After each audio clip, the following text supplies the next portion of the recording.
সামনেই 2024-এর লোকসভা ভোট। আর এই লোকসভা ভোট বা যে কোনো ভোটের ক্ষেত্রে ভীষণই গুরুত্বপূর্ণ হচ্ছে প্রার্থী বাছাই করা। আর এদিকে অভিষেক বন্দ্যোপাধ্যায়ের বিরুদ্ধে প্রার্থী কে হবেন তা নিয়েও জল্পনা তুঙ্গে। এর মধ্যে এমনই একটা কথা শোনা গেল যে জাস্টিস গাঙ্গুলি অভিষেকের বিরুদ্ধে প্রার্থী হবেন কি ডায়মন্ড হারবারে। কে বলেছে এই কথা, কেন এই প্রসঙ্গ বলছি সেটাও আপনাদেরকে বলবো। কলকাতা হাইকোর্টের বিচারপতি অভিজিৎ গঙ্গোপাধ্যায় সোমবার 8ই জানুয়ারি তৃণমূলের সাংসদ অভিষেক বন্দ্যোপাধ্যায়ের সম্পত্তি নিয়ে প্রশ্ন তুলেছিলেন। আর মঙ্গলবার 9 জানুয়ারি সরাসরি বিচারপতি অভিজিৎ গঙ্গোপাধ্যায়ের বিরুদ্ধে মুখ খুললেন তৃণমূলের মুখপাত্র কুণাল ঘোষ।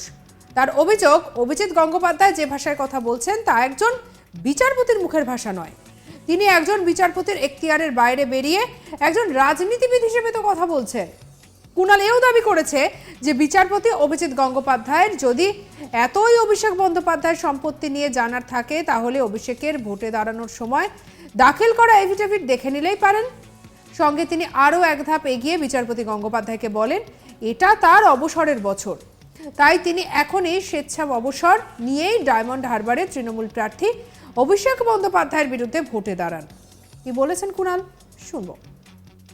কলকাতা হাইকোর্টের মহামান্য বিচারপতি অভিজিৎ গঙ্গোপাধ্যায় তিনি কাল রাতে সাংবাদিকদের সঙ্গে কথা বলতে গিয়ে আমাদের সর্বভারতীয় সাধারণ সম্পাদক অভিষেক বন্দ্যোপাধ্যায়কে আক্রমণ করেছেন।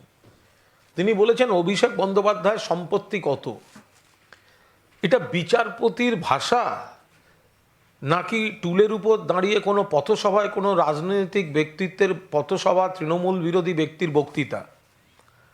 মহামান্য বিচারপতি তার কোনো মামলার অর্ডারের সঙ্গে এর কোনো সম্পর্ক নেই, কোনো অবজারভেশনের সঙ্গে সম্পর্ক নেই। তিনি একজন তৃণমূল বিরোধী রাজনীতিবিদের মতো আচরণ করছেন এবং কণ্ঠটা অভিজিৎ গঙ্গোপাধ্যায়ের, ভাষাটা সিপিএম আর বিজেপির বিরোধীদের। কণ্ঠ অভিজিৎ গঙ্গোপাধ্যায় আর ভাষাটা হচ্ছে সিপিএম আর বিজেপির। উনি তো কমরেড গাঙ্গুলি।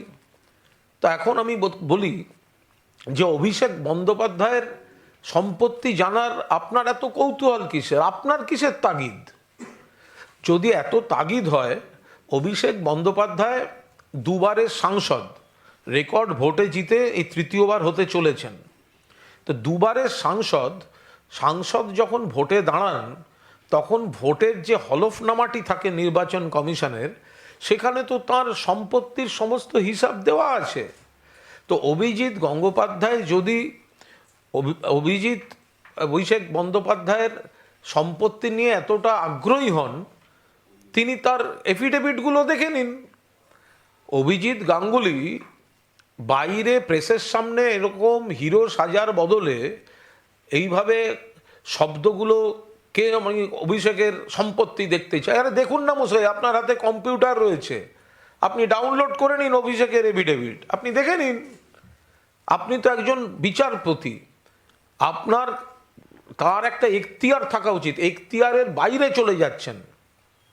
যে মামলার রায়ের সঙ্গে সম্পর্ক নেই, যে মামলার পর্যবেক্ষণের সঙ্গে কোনো সম্পর্ক নেই, শুধুমাত্র নিজের রাজনৈতিক অবস্থান থেকে, রাজনৈতিক উইশ লিস্ট থেকে তিনি এই ধরনের কথা বলে চলেছেন। অভিষেকের সম্পত্তি দেখার ইচ্ছা হলে নিশ্চিতভাবে তিনি দেখে নিন তার এফিডেভিট থেকে। আর মাননীয় অভিজিৎ গঙ্গোপাধ্যায়কে একটা কথা বলবো, আমি মনে করি আমাদের সর্বভারতীয় সাধারণ সম্পাদক অভিষেক বন্দ্যোপাধ্যায় সম্পর্কে তার ধারণা আদৌ খারাপ নয়, কিন্তু তার আইনের গুরুদেব আর কয়েকজন সমানে গিয়ে বিষ ঢেলে তাকে বিভ্রান্ত করছে। আর তিনিও এদের কথায় হঠাৎ উগ্র ভাষা প্রয়োগ করছেন। তা আমি সবিনয়ে বিচারপতি অভিজিৎ গঙ্গোপাধ্যায়কে একটা কথা বলবো, আপনার যদি অভিষেক বন্দ্যোপাধ্যায়ের বিরুদ্ধেই এত কিছু জমে থাকে তাহলে এটা তো আপনার রিটায়ারমেন্টের বছর। আপনি এখনই স্বেচ্ছা অবসর নিয়ে নিন এবং 2024 সালে ডায়মন্ড হারবার কেন্দ্রে অভিষেকের বিরুদ্ধে আপনি প্রতিদ্বন্দ্বিতা করুন। আপনার যদি ক্ষমতা থাকে, অভিজিৎ গাঙ্গুলি আপনি কাগজে কলমে বিবৃতি দিয়ে বিশদগান না করে, মামলা এবং আইন বহির্ভূত কথাবার্তা না বলে, আপনার যদি অভিষেক বন্দ্যোপাধ্যায়ের বিরোধিতা করার ইচ্ছা হয় তাহলে বিচারপতির চেয়ারটা ছেড়ে এসে ডায়মন্ড হারবার কেন্দ্রে অভিষেক বন্দ্যোপাধ্যায়ের বিরুদ্ধে বিরোধী দলগুলোর প্রার্থী হিসেবে কমরেড যা হয় আপনি প্রতিদ্বন্দ্বিতা করুন। কুণাল ঘোষ বলছেন যে অভিজিৎ গঙ্গোপাধ্যায় যে ভাষায় কথা বলছেন তা একজন বিচারপতির মুখের ভাষা নয়। তিনি একজন বিচারপতির এখতিয়ারের বাইরে বেরিয়ে একজন রাজনীতিবিদ হিসেবে কথা বলছেন। বিচারপতি অভিজিৎ গঙ্গোপাধ্যায় যদি এতই অভিষেক বন্দ্যোপাধ্যায়ের সম্পত্তি নিয়ে জানার থাকে তাহলে অভিষেকের ভোটে দাঁড়ানোর সময় দাখিল করা হলফনামা দেখে নিলেই পারেন। এটা আপনার অবসরের বছর, তাই তিনি এখনই স্বেচ্ছা অবসর নিয়ে ডায়মন্ড হারবারে তৃণমূলের প্রার্থী হয়ে অভিষেক বন্দ্যোপাধ্যায়ের বিরুদ্ধে ভোটে দাঁড়ান। উল্লেখ্য, সোমবার 8ই জানুয়ারি ডায়মন্ড হারবারের সাংসদ তথা তৃণমূলের সাধারণ সম্পাদক অভিষেক বন্দ্যোপাধ্যায়ের সম্পত্তি নিয়ে সরাসরি প্রশ্ন ছুড়ে দেন কলকাতা হাইকোর্টের বিচারপতি অভিজিৎ গঙ্গোপাধ্যায়। কলকাতা হাইকোর্ট থেকে বেরিয়ে বিচারপতি গঙ্গোপাধ্যায় সাংবাদিকদের বলেন, একজন নেতা অভিষেক বন্দ্যোপাধ্যায় তার এত সম্পত্তি কোথা থেকে আসে।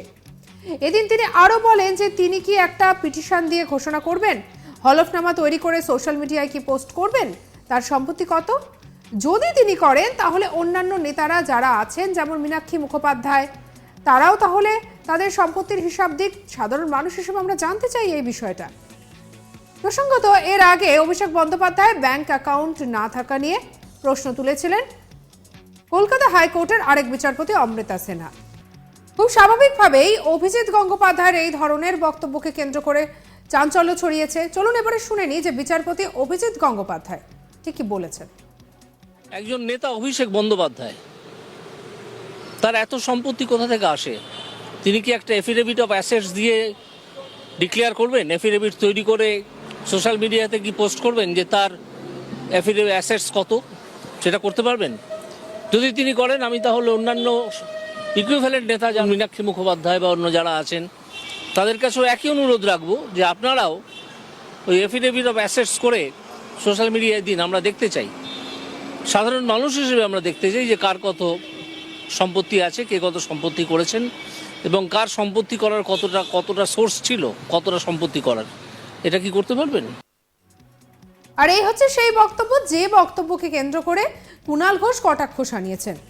বুঝতেই পারছেন যে কেন আমরা প্রথমেই শুরুতে এই কথাটা বলছিলাম যে জাস্টিস গাঙ্গুলি অভিষেকের বিরুদ্ধে প্রার্থী কি হবেন ডায়মন্ড হারবারে, কারণ এই প্রশ্নটা কিন্তু আমরা তুলিনি, তুলেছেন তৃণমূলের মুখপাত্র কুণাল ঘোষ। কলকাতা হাইকোর্টের বিচারপতি অভিজিৎ গঙ্গোপাধ্যায় সোমবার 8ই জানুয়ারি তৃণমূল সাংসদ অভিষেক বন্দ্যোপাধ্যায়ের সম্পত্তি নিয়ে প্রশ্ন তুলেছিলেন। আর সেই প্রশ্নের পরিপ্রেক্ষিতেই হয়েছে রাজনৈতিক মহলে এতটাই চর্চা।